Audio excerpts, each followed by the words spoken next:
예, 우리 말씀 찾아보겠습니다. 오늘 말씀은 누가복음 17장 11절부터 19절입니다.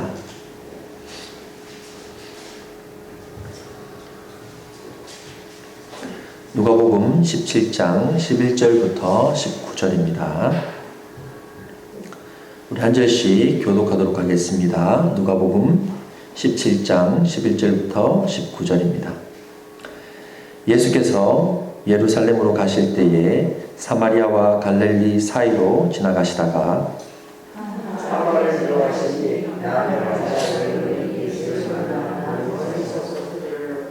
소리를 높여 이르되 예수 선생님이여 우리를 불쌍히 여기소서 하거늘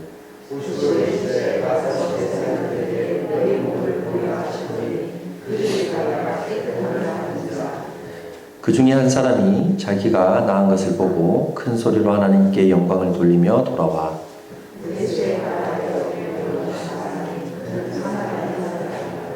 예수께서 대답하여 이르시되 10사람이 다 깨끗함을 받지 아니하였느냐 그 9은 어디 있느냐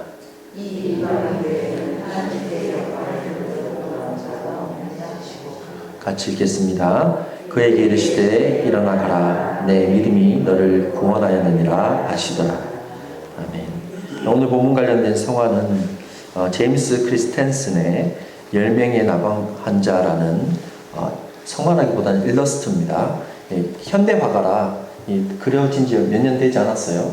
보면 9명이 이제 나아서 제사장한테 이제 깊어서 뛰어가는 모습이고 마지막에 한 명이 예수님을 돌아보고 있는 장면입니다. 예수님께 다가오기 위해서 돌아보고 있는 장면을 묘사한 일러스트입니다. 이거 생각하면서 함께 말씀을 나누었으면 좋겠습니다. 오늘 본문은 우리가 같이 읽었지만 예수님의 치유사와 누군가를 고치시는 그런 장면의 본문입니다. 근데 오늘 본문이 조금 특별합니다. 왜 특별하냐면 두 가지 정도의 이유가 있는데요. 첫 번째는 뭐냐면 일반적인 내용, 11절부터 해서 14절까지 내용은 일반적인 치유사화하고 똑같아요. 어떤 내용이냐? 어떤 마을에 가셨다. 그 마을이 유대인과 사마리아인 그 경계 지역에 있었기 때문에 나병 환자 10명이 있었는데 그 10명 중에 9명은 유대인이고 1명은 사마리아인이었다. 원래는 이 두 부류가 섞이지 않아요. 같이 살지 않습니다. 하지만 나병이 걸리면 그 마을에서 쫓겨납니다. 쫓겨나다 보니까 나병 환자 입장에서는 민족은 중요하지 않았던 거예요. 자기하고 같은 고통을 겪고 있는 사람이 한 공동체입니다. 10명이 한 공동체로 있었습니다.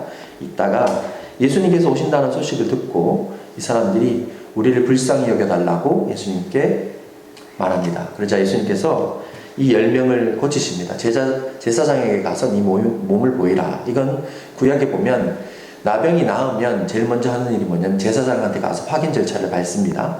그러고 나서 제사장이 깨끗해졌다 하면 이제 공동체로 들어오는 겁니다.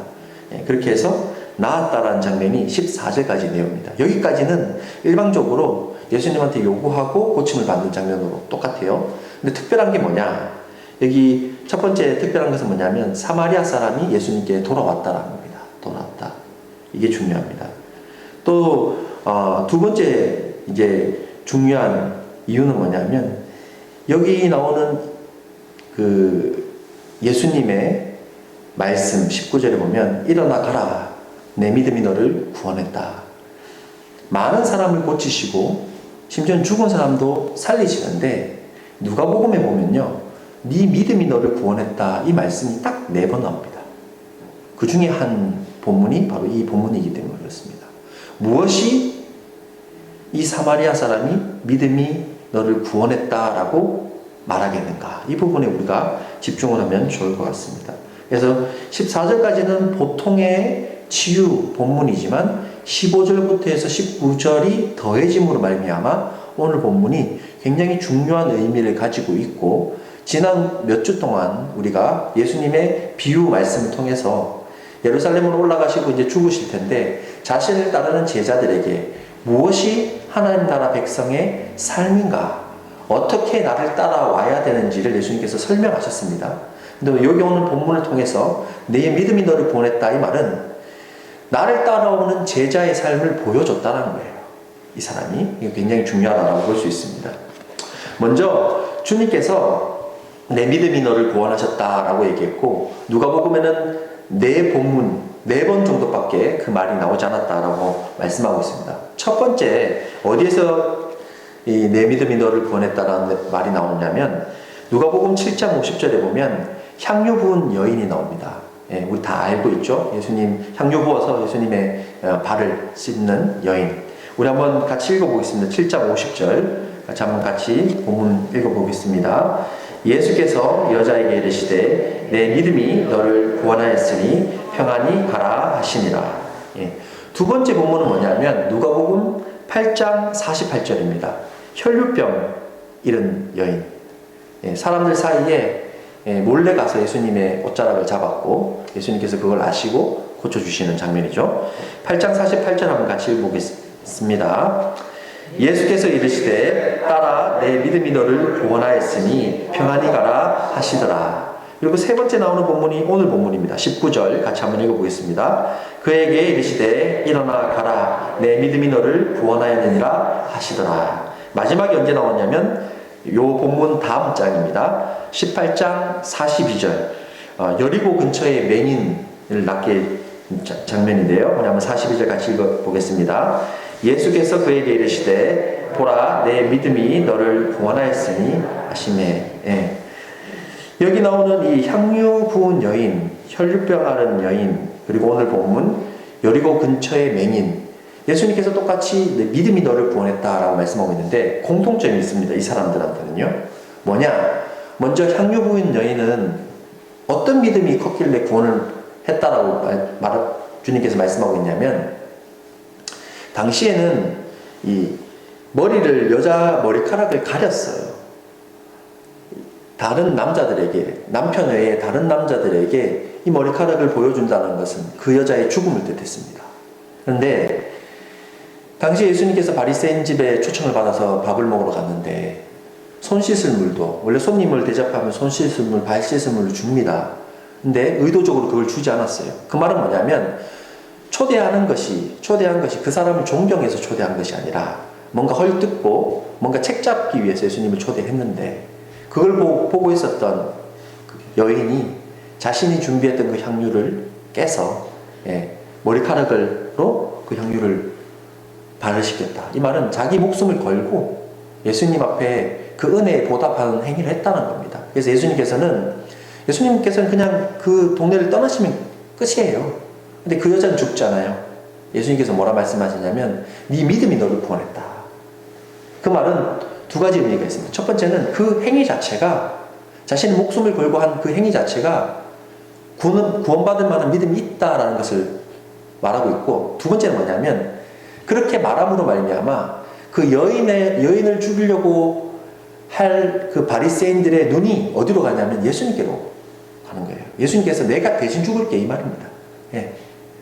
율법에서 절대 하면 안 되는 머리카락을 내비는 장로율법에서 머리카락을 보이는 거 안 되는데 근데 그것이 믿음이 크고 구원받는 모습이라고 예수님께서 말씀함으로 말미암아 그 모든 화살을 자신이 받고 가시는 거예요.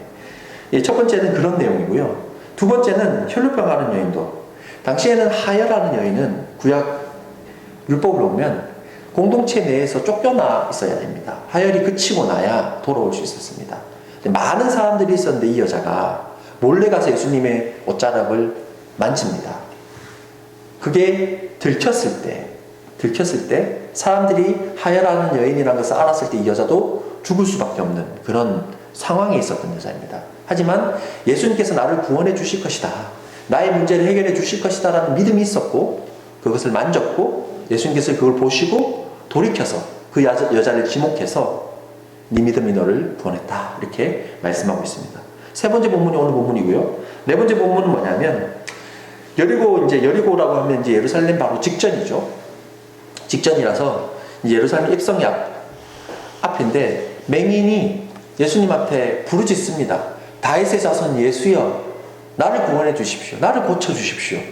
사람들이 이제 예루살렘에 올라가면 로마를 물리치고 왕이 될 거라는 그런 어떤 기대감, 착각이죠. 그런 착각을 가지고 빨리 얼른 가야 되는데 이 사람이 자꾸 길목을 막고 나를 고쳐달라고 얘기하니까 꾸짖습니다. 너 조용해라.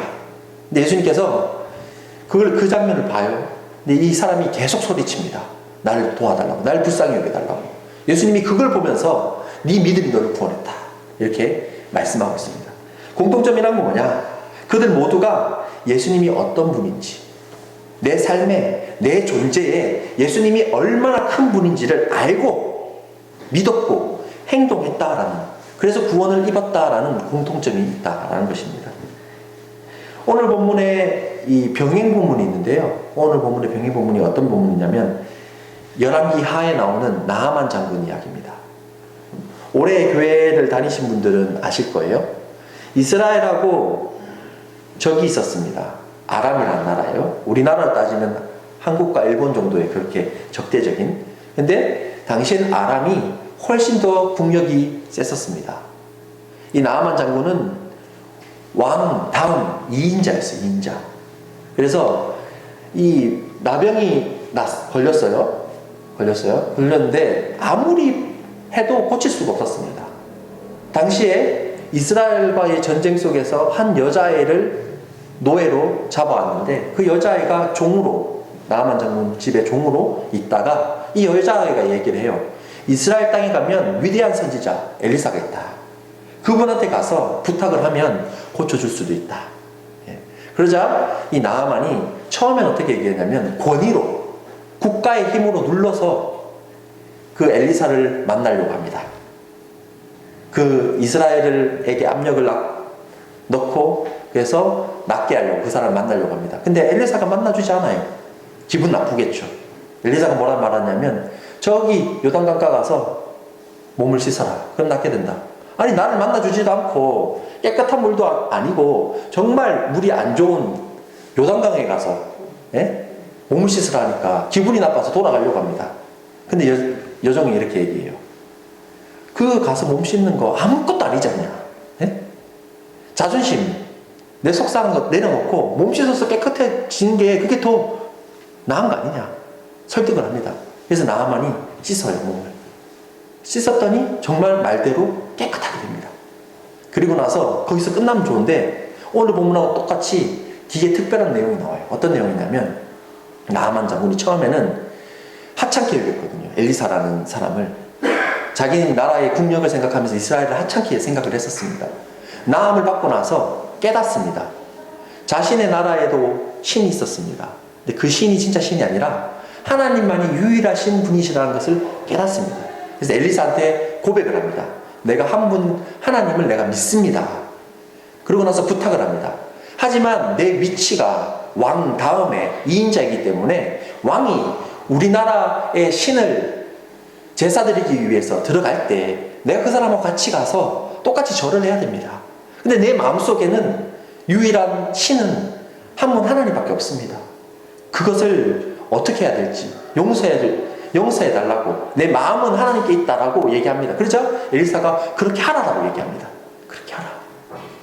행위가 중요한 것이 아니라 그 마음이 더 중요하다는 얘기예요. 그렇게 말함으로써 나하만 장군이 그냥 고침을 받는 것에서 끝나는 것이 아니라 하나님 앞에 구원을 받은 존재가 됐다. 이게 나하만 장군의 이야기입니다. 오늘 본문하고도 똑같이 이어집니다. 오늘 본문에서도 10명은 다 나음을 받았죠.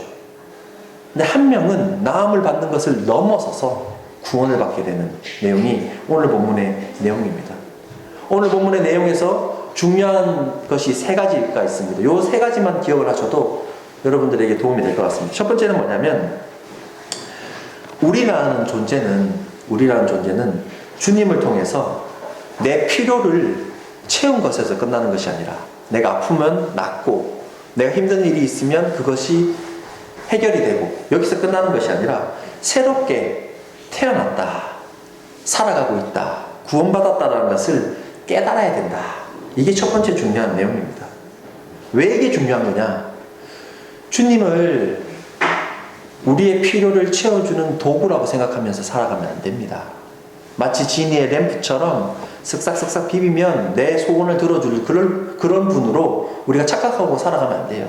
입으로는 주님이 한 분 유일하신 하나님이시다라고 말하고, 입으로는 주님 우리의 주인입니다, 주님입니다 이렇게 고백하면서도 실질적으로는 내 필요가, 내가 정말 힘든 일이 있고 필요한 것이 있을 때 그 일을 해결해 주는 그런 존재, 예수님을 도구화시키는 그런 존재로 우리가 생각하고 있는가? 그것이 아니라 우리에게 정말 참된 생명을 주신 분, 내 존재를 완전히 바꿔주신 분이라는 것을 우리가 깨닫고 살아가는 것, 그것이 중요하다는 것이 오늘 본문 첫 번째 내용입니다. 내 필요한 것을 요구하고 그것이 해결되고 나면 예수님께 적당히 헌금하고 적당히 봉사하고 적당히 신앙생활하는 그런 삶을 살아가서는 안 됩니다. 그 순간에는, 해결될 때 그 순간에는 감사하게 생각하고 열심을 잠시 내다가 적당히 잊어버리는 그런 삶을 살아가서도 안 됩니다. 심지어는 베풀어 주신 우리의 삶을 인도해 주시고 해결해 주시고 베풀어 주신 분이 주님이신데도 불구하고 주님이 하셨다라는 것을 잊어버리고 내가 믿음이 있어서 그렇게 했다라고 착각해서도 안 됩니다. 향료부인 여인을 생각해 보십시오. 혈루병 앓은 여인을 생각해 보십시오. 여리고의 맹인을 생각해 보십시오. 나아만 장군을 생각해 보십시오. 내게 나란 존재가 그러한 사람들처럼 믿는 대로 각오하고 그것을 행동으로 보이면서 주님을 따라가고 있는가? 내게 예수님이 그만큼 큰 존재여야만 그런 믿음의 행위를 우리가 할 수 있습니다. 그것을 돌아봐야 됩니다. 정말로 주님을 우리의 그리스도, 우리를 구원해 주시는 메시아로 믿는다면 말씀 앞에 서고 주님의 말씀을 알려고 부단히 노력하고 우리의 삶의 여러 상황 속에서도 주님을 부여잡으려고 노력을 해야 됩니다. 주님이 유일하게 나의 생명을 살리실 분이라는 것을 우리가 날마다 잊지 않고 노력하는 삶이 되어야 됩니다. 이게 첫 번째 중요한 부분입니다. 두 번째는 10명의 나병 환자는 나병 환자일 때는 함께 할 수 있었습니다. 이게 중요해요. 유대인도 있었고 사마리아인도 있었어요. 당시 시대에는 서로가 서로를 인정하지 않았던 그런 시대죠. 유대인들은 특별히 사마리아인을 짐승처럼 생각을 했었습니다. 아픈 것이 있을 때는 그런 모든 것이 다 사라져서 함께 있어요. 함께 있어요. 근데 아픈 것이 낫고 나니까 어떻게 합니까? 전부 다 제사장에게 갔다는 것은 자기 고향으로 갔다는 거예요. 뒤도 안 돌아보고 사마리아인도 예수님도 생각 안 하고 그냥 자기 원하는 삶을 살기 위해서 갔다는 것입니다. 그들은 자신의 필요가 채워지고 나서 예수님을 바라보지 않았습니다. 옆에 같이 동고동락했던 사람을 돌아보지도 않았습니다. 우리의 모습은 어떠한가? 우리가 생각해 봐야 됩니다. 우리는 죄인입니다. 우리가 가진 것이 별로 없고 항상 실수투성이고 부족합니다. 주님의 은혜로 말미암아 그리스도인으로 부름을 받았고 옆에 공동체로서 지체가 있습니다. 내가 정말 힘들 때는 옆에 있는 사람이 나와 함께하고 있구나라는 것을 깨닫고 감사하다가도 내가 풍족해지면 옆에 있는 사람이 어떻게 되든지 신경 쓰지 않는 그런 삶을 내가 살아가고 있는가 돌아봐야 합니다. 오늘 또 다른 명예 본문인 디모데후서 2장에 보면 바울이 이렇게 고백합니다. 예수님의 은혜 앞에 모두가 구원을 받기를 원합니다. 그러면서 나는 내가 겪은 이 고난에 나는 감사합니다. 이렇게 고백하고 있습니다. 우리가 보통 착각하며 살아가요. 내 힘든 일이 사라졌으면 좋겠다. 모든 일이 잘 돼서 행복했으면 좋겠다. 이렇게 생각합니다. 근데 바울은 전혀 다른 이야기를 하고 있어요. 나는 고난을 겪고 있지만 이 고난이 사라지는 것이 아니라 이 고난에도 불구하고 감사할 수 있는 삶을 살아야 된다. 그래서 모두가 구원을 받았으면 좋겠다. 바울은 교만하지 않고 겸손하게 자신이 힘든 과정 속에서 함께하는 삶들을 돌아보면서 주님의 구원이 모두에게 이르렀으면 좋겠다라고 생각하고 있었습니다. 우리가 그러한 가치를 나눌 수 있는 신앙을 가지고 있는가? 나만을 바라보는 것이 아니라 옆에 있는 사람들을, 나를 위해서 기도해준 옆에 있는 사람들을 생각하고 내가 풍족할 그때에도 옆에 있는 사람들을 돌볼 수 있는 그런 마음가짐이 있는가? 나 사마리아 사람처럼 예수님을 뒤로 돌아보면서 예수님께 올 수 있는 그런 삶을 내가 살아가고 있는가 생각해야 됩니다. 세 번째는 잔인한 현실 속에서도 피하지 않고 예수님을 바라볼 수 있는 그런 사람만이 주님에게 위로와 구원을 얻을 수 있습니다. 나음을 받았음에도 불구하고 사마리아 사람은 여전히 손가락질 받는 죄인이었습니다. 유대인들에게 짐승 취급받는 사람이었습니다. 그런 현실 속에서도 현실의 그 고통에 무너지지 않고 자신이 나음 받았다라는 것에 기뻐하고 거기서 끝나는 것이 아니라 그 사람은 예수님을 돌아보았고 예수님 앞에 겸손히 엎드릴 수 있었습니다. 그때 비로소 예수님께서 말씀하십니다. 내 믿음이 너를 구원했다. 우리가 보통 천국 가는 거 좋아하잖아요. 천국 갔으면 생각하잖아요. 그죠? 제가 지난 7년 동안 제가 했던 말들 중에 가장 충격적인 말은 여러분들에게 천국이 있던 말든 별로 중요하지 않다. 예? 왜? 우리가 어떻게 사느냐에 따라서 예수님께서 보내주신 거지 내가 간다고 해서 가는 게 아니니까요. 예? 근데 예수님께서 말씀하셔요. 내 믿음이 너를 구원했다. 이 사람 천국 갈 사람이라는 거예요. 무엇 때문에 갈 수 있었느냐? 무엇 때문에 구원을 받을 수 있었느냐? 그 사람은 자신의 필요가 채워지는 것에서 끝나는 것이 아니라 나의 존재를 변화시킨 분이 누구신가를 봤던 겁니다. 가장 처음으로 돌아가셔야 돼요. 여러분들 가장 처음으로 돌아가셔야 돼요. 나를 주님의 자녀로 불러주신 그 은혜 앞으로 돌아가셔야 돼요. 항상 내가 지난주에 제가 말씀드렸죠. 믿음은 크고 작은 게 아닙니다. 있고 없고의 문제입니다. 여러분들에게 믿음이 있는지를 생각해 보십시오. 내가 무엇 때문에 이 자리에 있게 되었는지를 생각해 보십시오. 그 은혜를 기억하며 예수님 앞에 엎드리십시오. 예수님께서 여러분들에게 말씀하실 겁니다. 네 믿음이 너를 구원했다. 말씀하실 겁니다. 정리하자면 오늘 본문은 구하면 낫는다 이런 내용이 아닙니다. 나음을 넘어서서 우리를 살린 주님을 우리가 똑바로 바라보고 있느냐, 굉장히 중요한 것을 말씀하고 있는 본문입니다. 그분을 믿는다라는 것은 우리를 살린 분을 위해 우리가 어떤 신뢰의 삶을 보여주고 살아가고 따라가느냐, 이것을 말씀하고 있습니다. 그런 신뢰가, 각오가, 삶이, 그 믿음이 내게 있느냐, 그것을 통해서 우리가 구원을 받게 된다. 주님께서는 말씀하고 있습니다. 우리에게 구원이 있기 위해서는 우리 스스로가 우리를 인정해야 됩니다. 나는 죄인이다. 여전히 우리는 부족하다. 나는 주님이 아니고서는 살아갈 수 없는 존재다. 현실을 망각하거나 현실을 부정하거나 내 힘든 순간이 사라지거나 이런 환상적인 것을 꿈꾸지 마시고 주님 아버지 앞에 부지런히 주님을 부여잡고 간절히 기도할 수 있는, 주님이 아니고선 내가 살아갈 수 없습니다. 주님 나를 불쌍히 여겨 주십시오. 주님의 소매자락을 잡을 수 있는 그런 우리들이 되길 원합니다. 그때 주님께서 말씀하실 겁니다. 네 믿음이 너를 구원했다. 말씀하실 겁니다. 제가 오늘 설교 제목을 그 아홉은 어디 있느냐라고 정한 이유가 있습니다. 이 설교 제목이, 이 제목이 오늘 예수님께서 하신 말씀이죠. 그 아홉은 어디 있느냐라는 이 말씀이 우리에게 비수가 되길 원합니다. 내가 9명 중에 포함되어 있나? 아니면 사마리아 사람처럼 주님 앞에 돌아서서 주님을 부르짖고 주님 앞에 엎드리고 있는가? 돌아볼 수 있는 우리들이 되길 원합니다.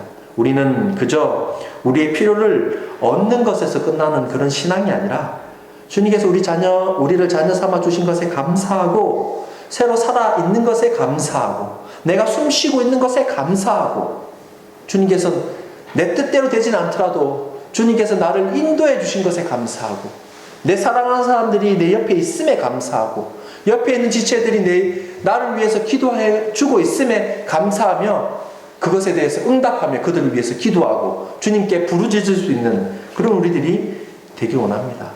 그때 주님께서 우리를 붙들어 주시고 우리에게 위로를 주시고 우리에게 구원을 주실 줄 믿습니다.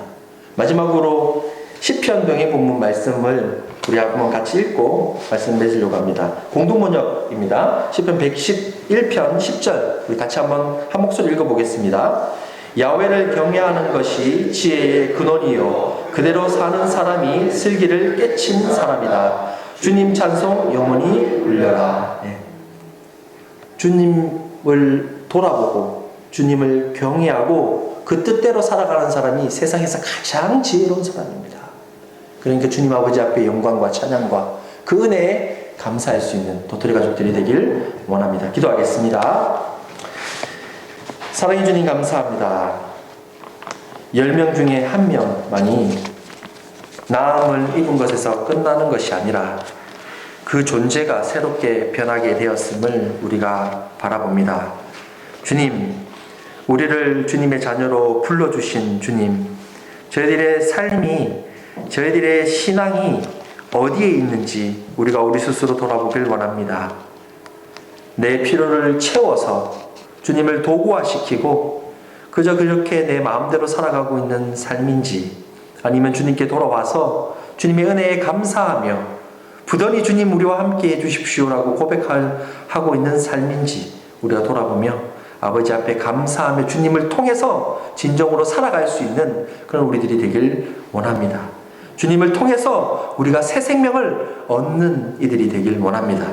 내 육신이, 내 마음이, 내 생각이, 내 존재가 주님을 통해서 구원을 얻었다는 것을 깨닫고 아버지 앞에 감사하며 기쁨으로 하루를 충만하게 살아갈 수 있는 도토리 가족들 되길 원합니다.